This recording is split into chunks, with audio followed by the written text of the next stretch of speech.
मैं हूं भगवान जगन्नाथ। मैं वही हूं जो युगों युगों से पूरी नगरी में रथ पर सवार होकर चलता आ रहा हूं। पर आज मैं तुम्हें अपने रहस्य का वो सत्य बताने आया हूं जिसे केवल भाग्यशाली ही जान पाते हैं। लोग मुझे जगन्नाथ कहते हैं, पर क्या तुम जानते हो मैं कौन हूं?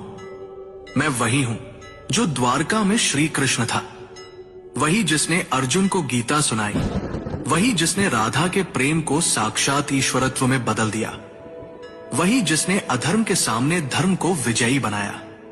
जब द्वारका का अंत हुआ, मेरा पार्थिव शरीर समुद्र में प्रवाहित कर दिया गया, पर मेरा हृदय, मेरा चेतन तत्व नष्ट नहीं हुआ।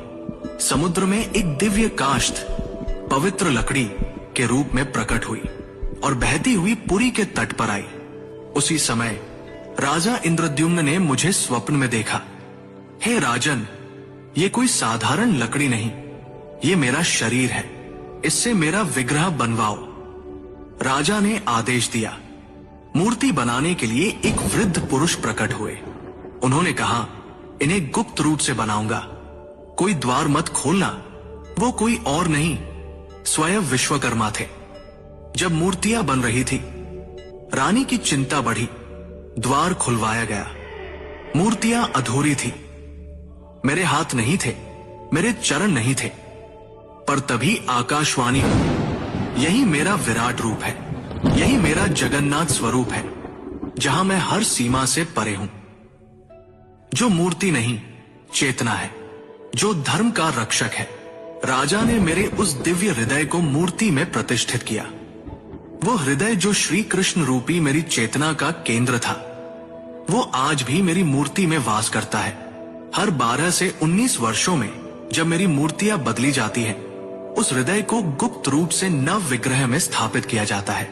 कोई उसे देख नहीं सकता, कोई उसका वर्णन नहीं कर सकता, क्योंकि वो हृदय भौतिक नहीं, दिव्य है। मैं वही हूं जो कृष्ण है, विष्णु है, और फिर भी सबसे परे है। मेरी आंखें गोल हैं, क्योंकि मैं हर दिशा में देखता हूं।